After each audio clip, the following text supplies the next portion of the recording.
자칫 오해하는 것 중에 하나가 예수님 당시에도 마찬가지지만 사람들이 예수님께서 전하시는 복음이 마치 구약의 말씀들을, 특히 율법들을 폐하러 오신 줄로 착각하는 경우들이 있습니다. 그래서 어떤 이들은 심지어 구약의 말씀들을 경히 여기는 경우들도 있었죠. 요즘은 안 그런 것 같지만 예전엔 그랬습니다. 그래서 구약의 말씀을 배우는 것보다는 신약의 말씀을 배우는 것이 더 정확하다라고 생각하기도 하였었습니다. 그런데 우리가 명심해야 될 것은 우리 하나님께서 예수님을 이 땅에 보내신 이유 중 하나가, 그리고 예수님께서 선포하신 내용 중에 하나가 뭐냐면, 내가 율법을 폐하러 온 것이 아니라 율법을 완성하러 왔다라고 분명히 말씀하셨죠. 그 완성하신다는 의미가 무엇인가 오늘 십계명을 통해서 우리가 분명히 알 수 있습니다. 예수님께서 이 십계명의 말씀을 두 가지로 정리해 주셨죠. 너희 하나님을 사랑하라 하나랑, 또 하나는 내 이웃을 내 몸과 같이 사랑하라라는 것입니다. 즉 이 모든 말씀은, 이 십계명의 말씀은 하지 말라라는 것이 아니라 하라는 뜻이 담겨 있다라는 것이죠. 하나님을 사랑하라, 내 이웃을 사랑하라. 근데 사람들이 착각하여서 하지만 않으면, 즉 이런 이해가 될 수 있을까요? 우리 어머님들이, 아버님들이 자녀들에게 음식을 같이 먹을 때 하는 이야기가 하나 있습니다. 그것은 뭐냐면 편식하지 말라라는 것이죠. 아마 한두 번씩은 이야기하셨을 것 같습니다. 편식하지 말라. 그런데 그 편식하지 말라라는 이야기 속에 담겨진 의미는 진정한 의미는 뭡니까? 모든 음식을 잘 먹어라 그러죠. 안 먹는 음식 먹으라가 아니라 모든 음식을 가리지 말고 잘 먹어라. 그것이 너의 건강에 좋다라는 것입니다. 하나님께서 십계명을 통해서 하신 말씀도 바로 이것이지요. 우리가 뭐뭐 하지 말라라는 이유는 더 정확히 얘기하면 제대로 잘 하라라는 것입니다. 그런 의미를 가지고 십계명을 제대로 이해해야 되지, 지켜야 되지, 그렇지 아니하고 내가 살인하지 않았으니까, 내가 우상의 형상을 만들지 않았으니까 하나님을 잘 섬기고 있다, 이웃을 사랑하고 있다라고 착각하지 말라는 것입니다. 먼저 첫 번째 계명이 뭡니까? 나 외에는 다른 신들을 내게 두지 말지니라고 되어 있습니다. 나 외에는 다른 신들을, 즉 뭐냐? 하나님의 백성에게 있어서는 하나님만이 유일한 대상이 되어야 된다는, 유일한 하나님이 되셔야 된다는 것입니다. 유일한 선택이. 사랑하는 사이가 있습니다. 사랑하는 대상이 있습니다. 그런데 그 사랑하는 대상이 여러 명이라면 어떻게 되겠습니까? 월요일에는 이 대상, 화요일에는 이 대상, 또한 이럴 때는 저 사람, 이럴 때는 다를 때는 저 사람. 그거는 사랑하는 관계가 아니죠. 여러분도 잘 아실 겁니다. 나와 함께 사귀는 사람이 다른 사람을 마음에 두고 있다라면, 이럴 때 나와 있을 땐 나에게 마음이 있지만 또 다를 때는 다른 사람에게 마음을 두고 있다면 그 관계가 정상적인 관계는 아니지요. 우리가 여호와 하나님을 하나님이라고 부르는 이유도 바로 이것입니다. 오직 한 분이란 뜻입니다. 바로 이것을 분명히 하자는 것입니다. 지켜야 된다라는 것이죠. 그러면서 또한 우상을 만들지 말고 그것을 섬기지 말라라고 되어 있습니다. 우리 8절 말씀 함께 읽어볼까요? 8절입니다. 너는 자기를 위하여 새긴 우상을 만들지 말고 위로 하늘에 있는 것이나 아래로 땅에 있는 것이나 땅 및 물속에 있는 것에 어떤 형상도 만들지 말며. 중요한 핵심이 뭘 것 같습니까? 만들지 말라는 것입니까? 물론 만들지 말며도 매우 중요합니다. 중요한 것은 뭐예요? 자기를 위하여. 자기를 위하여. 바로 하나님을 하나님으로 온전히 섬기는 것은 내 자신을 드리는 것입니다. 나를 위해서 하나님을 섬기는 것 아닙니다. 물론 하나님께서 우리의 모든 것을 책임져 주시고 은혜를 주시고 복을 주실 분입니다.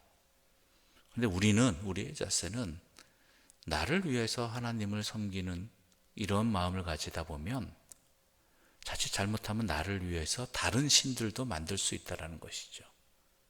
물질이 될 수도 있고요. 아니면 또 다른 힘이 될 수도 있겠고요. 여러분, 하나님을 진정으로 사랑하는 사람은 하나님을 위합니다. 자녀를 진정으로 사랑하는 부모는 부모를 위해서 자녀를 사랑하지 않습니다. 자녀를 사랑하는 것 바로 그 자체인 것입니다. 그래서 하나님께서는 우리에게 너희는 먼저 그의 나라와 그의 의를 구하라고 말씀하신 것이죠. 그 앞에는 뭐였습니까? 무엇을 먹을까 무엇을 입을까 염려하지 마라. 이는 다 이방인, 즉 하나님과 상관없는 자들이 염려하고 걱정하는 것이다. 너희 아버지 하나님께서는 너희 쓸 것을 이미 다 아신다. 그러므로 너희는 하나님의 나라와 하나님의 의를 구하라라는 것입니다. 이것을 제대로 지키고 있느냐라는 것이지요. 또한 세 번째는 뭡니까? 여호와의 이름을 망령되이 일컫지 말라는 것입니다. 즉 이것은 뭐냐면 나 때문에 하나님의 이름의 영광이 가려지는 일들을 하지 말라는 것입니다.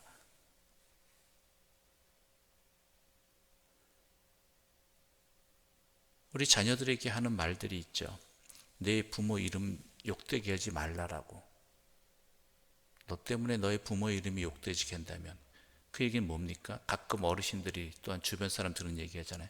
저 사람 부모는 도대체 누구길래 저 사람이 저렇게 하는가? 우리 또한 마찬가지입니다. 우리가 하나님을 사랑한다면 나로 인해서 하나님이 세상 속에서 나의 이웃들에게 오용되어져 버린다면, 오해되어져 버린다면 그것이 바로 여호와의 이름을 망령되이 일컫는 것이란 이야기입니다. 우리의 삶은요, 하나님의 존귀한 자녀로 합당하게 살아가는 목적은 하나님의 영광을 위해서입니다. 하나님을 참되게 증거하기 위해서라는 것이죠.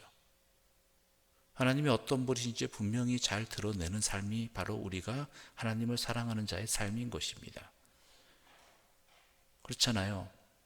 내가 진정으로 사랑하는 이가 있다면 그 사람이 나로 인해서 오해되어지지 않고 제대로 전해지기를 바라잖아요. 누군가가 내 사랑하는 사람을 오해한다면 우리는 막 화내면서 그 사람 그런 사람 아니다. 이렇게 설명하기도 하잖아요. 심지어 부모한테도 내 사랑하는 사람에 대해서 부모님이 걱정하시고 염려하시고 오해하신다면 이거 아니다라고. 우리 삶이 과연 어떠하냐라는 것이죠. 사랑하는 사람에 대해서 이럴진데 우리 하나님에 대해서 우리 하나님의 이름이 세상에 오해되어지지 않도록 우리가 삶을 제대로 사는 것, 이게 여호와의 이름을 망령되이 일컫지 않는 삶인 것입니다. 여러분, 다시 한번 말씀드립니다. 우리는 세상에 보여지는 하나님의 말씀입니다. 우리를 통해서 세상은 하나님의 말씀이 하나님이 어떤 분이신지 알게 되는 것이지요. 또한 12절 말씀 우리 함께 읽어볼까요? 12절입니다. 내 하나님 여호와가 내게 명령한 대로 안식일을 지켜 거룩하게 하라. 안식일을 지켜 거룩하게 하라는 것입니다. 이것은 안식일만 하나 지키는 것만이 전부라는 것은 아닙니다. 안식일은 특별하게 더 신경 써서 지켜야 한다는 것이죠. 이것을 사랑에 비유하자면 내 사랑하는 사람과 만날 때가 있습니다. 물론 좋을 때는 매일매일 만나고 매 시간 만나고 싶지요. 근데 그러지 못하잖아요. 일상에 우리의 직업이 있고 또한 학업이 있고 삶이 있다는 말입니다. 그런데 그것들이 끝나는 시간들에는 또한 시간을 내어서 내 사랑하는 이들과 만나죠. 그때는 온전히 그 사랑하는 대상과 함께 합니다. 먹고 마시고 하는 것들.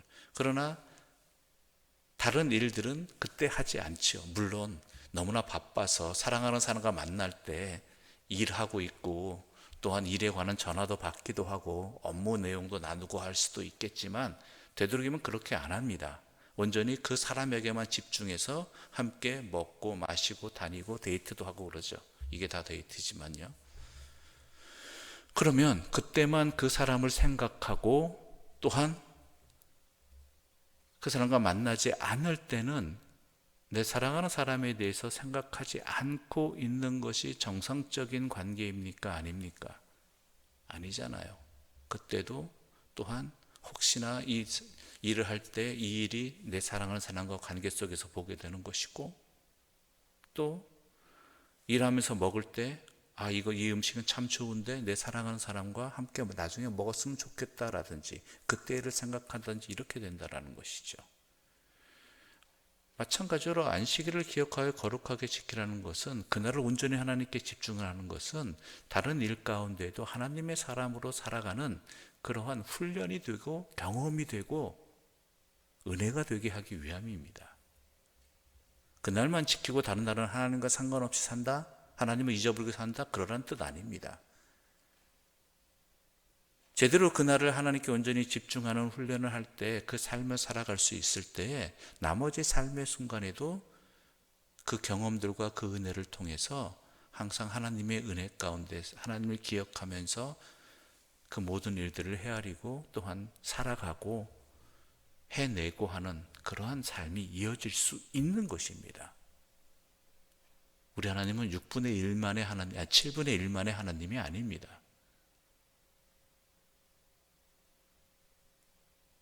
그럴 때 내 모든 일들은 하나님과 함께하는 일들이 되어지는 것이고 내 판단의 기준도 하나님이 되어지는 것이지요.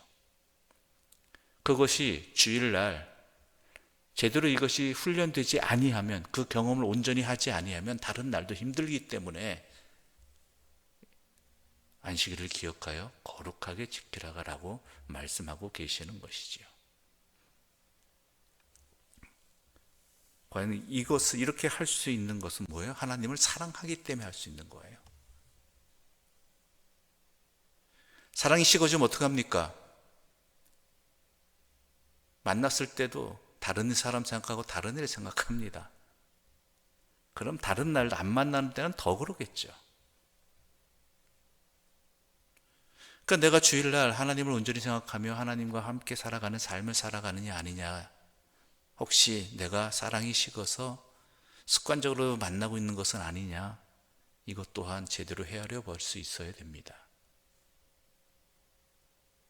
그러면서 우리 하나님께서는 또 우리들의 또한 이 땅에서의 이웃을 향한 삶을 제대로 살아갈 수 있는 방법을 이야기해 줍니다. 첫 번째로 내 부모를 공경하라라죠. 하나님께서 이 땅에 우리에게 허락해 주신 공동체 가운데 하나가, 창조 주신 공동체 가운데 하나가 가족입니다. 그렇죠? 그 가족으로부터 모든 관계가 시작되어지는 것이죠. 그런데 닭이 먼저냐 알이 먼저냐라는 논쟁들이 있지만 엄밀히 말하자면 닭이 먼저겠죠. 그렇죠? 이 논쟁은 말장난하자는 얘기입니다. 우리가 이웃을 사랑하는 것, 또한 이웃들과 함께 살아가는 그 시작의 공동체는 어디냐? 우리의 가정이거든요. 그 가정의 시작은 어디로부터 비롯되어집니까? 부모로부터 비롯되어지는 것입니다. 그러니까 부모를 공경하지 않는다는 것은 이웃을 사랑하는 것까지 이어질 수 없다는 것이죠. 그 시작이 이미 잘못되어져 버렸는데요. 그래서 이 계명을 지키는 자들에게, 부모를 공경하는 자에게 무슨, 내가 준 땅에서 너의 생명이 길고 복을 누리라라는 것은 제대로 살아갈 수 있다는 얘기입니다. 약속 있는 첫 계명이라고 그러죠. 이 땅에 하나님의 자녀로 이웃들과 함께 이웃을 사랑하며 살아갈 수 있는 길은, 그 시작은 뭐예요? 그 첫 단추는 내 부모를 공경하는 것. 그럴 때 다른 사람의 부모도 공경하는 것이고, 왜? 부모 관계된 사람이니까. 또 나의 이웃도 사랑하는 것이죠. 나보다 먼저 태어나신 부모님께서 함께 맺어간 이웃들의 관계니까.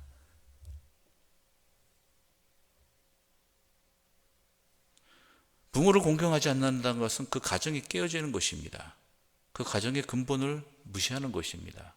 그러면 다른 관계도 다 무시하게 되는 것이지요. 살인하지 말라, 그것은 생명을 사랑하라는 것이죠. 내 몸과 같이. 내 이웃을 내 몸과 같이 사랑하라는 이유는 뭐예요? 생명을 사랑하라는 것입니다. 간음하지 말라, 가정의 관계를 깨지 말라는 것이죠. 하나님께서 창조하신 가정의 관계, 내 부모의 부부 관계, 뿐만 아니라 이웃의 부부 관계, 이러한 모든 것들, 나의 부부 관계, 시작부터 깨어져 버린다라면 이거는 다른 것이 이어질 수 없다라는 것이겠죠. 도둑질하지 말라, 내 이웃의 재산을 소중히 여기라는 내 것같이.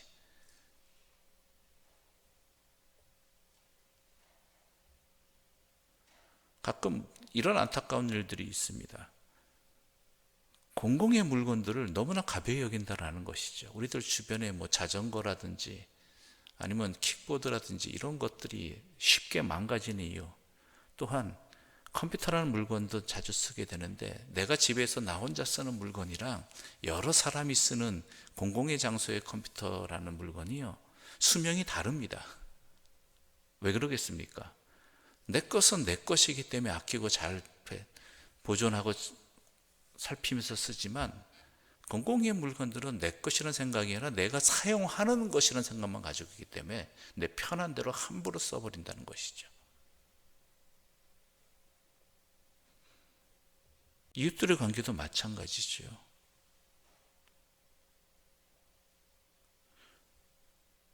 내 이웃을 내 몸과 같이 사랑하라는 이웃 속에, 그 말씀 속에는 이런 것도 담겨 있는 거예요. 내 이웃의 소유물도 나의 것처럼 소중히 여겨라라는 것입니다. 내 이웃에 대해 거짓 증언하지 말라. 요즘 말이 얼마나 무서운 세상에 살고 있습니까? 특히 나와 관계된 말은 뭐 길을 쓰고 이제 지키려고 하지만, 남에 대한 말들은 어떻게 해요? 함부로 막 퍼뜨린다는 거예요. 요즘 또 SNS, 뭐 카톡 이런 것도 얼마나 발전했습니까? 나도 들은 얘기인데라는 그러한 포장지를 씌워서 이웃에 대한 헛된 말, 생명을 쉽게 망가뜨리는 말들을 얼마나 많이 퍼뜨립니까? 지켜주고 살려주는 말들이 아니라.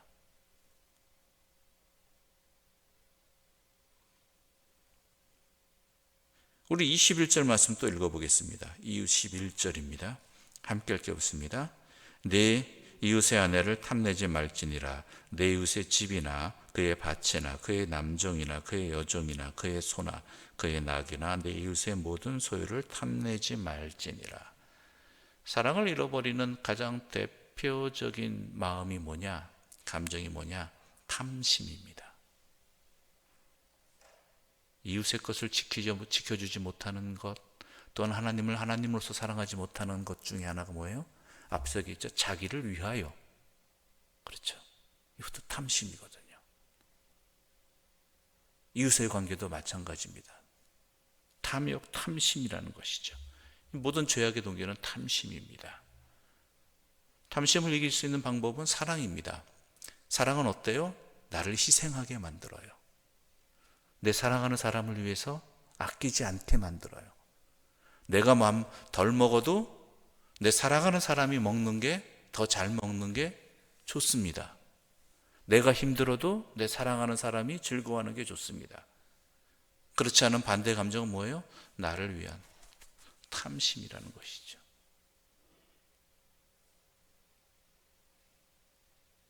신앙생활도 탐심을 위해서 한다라고 한다면, 내 탐욕을 위해서 한다라면 그거는 제대로 신앙생활하고 있는 것 아니죠. 신앙생활 제대로 하는 자는 뭐예요? 우리 주님 말씀하신 대로 하자면 섬김을 받으려 하는 것이 아니라 섬기러 왔다라는 것. 사랑하기 때문에, 사랑하니까 대접하고 싶은 거잖아요. 대접받고 싶은 게 아니라. 그러므로 하나님의 말씀을 지키며 하나님의 백성으로 제대로 이 땅을 살아갈 수 있는 방법은 바로 하나님 사랑하며 이웃 사랑하며 사는 것. 바로 이것이 어떻게 나타나느냐? 십계명의 말씀을 제대로 이해하고 지키는 것. 이 사랑의 말씀으로 온전히 알고 제대로 지키는 것. 그래서 예수님께서 나는 율법을 폐하러 온 것이 아니라 율법을 완성하러 왔다라고 그러면서 사랑을 가르쳐 주신 것이지요. 우리 또한 이 말씀을 지키며 살아가기를 바랍니다. 그것이 바로 우리가 이 땅을 제대로 살아갈 수 있는 길이고 또한 복을 받을 수 있는 길입니다. 여러분의 마음에 하나님을 향한 사랑과 또한 하나님의 피조물인 하나님이 사랑하시는 이웃을 향한 사랑이 충만하게 넘쳐나기를 바랍니다. 그것을 우리 하나님께서는 기뻐하시고 받아주시고 또한 우리에게 그렇게 살아갈 수 있도록 은혜와 복을 충만하게 주십니다. 그 믿음 가지고 살아가시는 주의 백성들 되시기를 간절히 소망합니다. 기도드리겠습니다. 하나님 아버지 감사합니다. 오늘 우리에게 이 땅을 살아갈 때 어떻게 살아가야 되는지 우리를 위해서 주신 말씀을 읽었습니다. 이 모든 말씀을 주신 이유가 우리를 위해 주셨다라는 것, 우리가 제대로 살아갈 수 있도록 행복하게 살아갈 수 있도록 헛된 곳에 우리 영혼이 빼앗기지 아니하고 참된 인생을 살아갈 수 있도록 우리에게 이렇게 살라라고 말씀하셨습니다. 그 주의 뜻을 깨닫고 하나님 사랑하며 이웃 사랑하며 살아가는 우리 모두가 되게 하여 주시옵소서. 예수님의 이름으로 기도드립니다. 아멘. 하늘에 계신 우리 아버지, 아버지의 이름을 거룩하게 하시며 아버지의 나라가 오게 하시며 아버지의 뜻이 하늘에서와 같이 땅에서도 이루어지게 하소서. 오늘 우리에게 일용할 양식을 주시고 우리가 우리에게 잘못한 사람을 용서하여 준 것 같이 우리 죄를 용서하여 주시고 우리를 시험에 빠지지 않게 하시고 악에서 구하소서. 나라와 권능과 영광이 영원히 아버지의 것입니다. 아멘.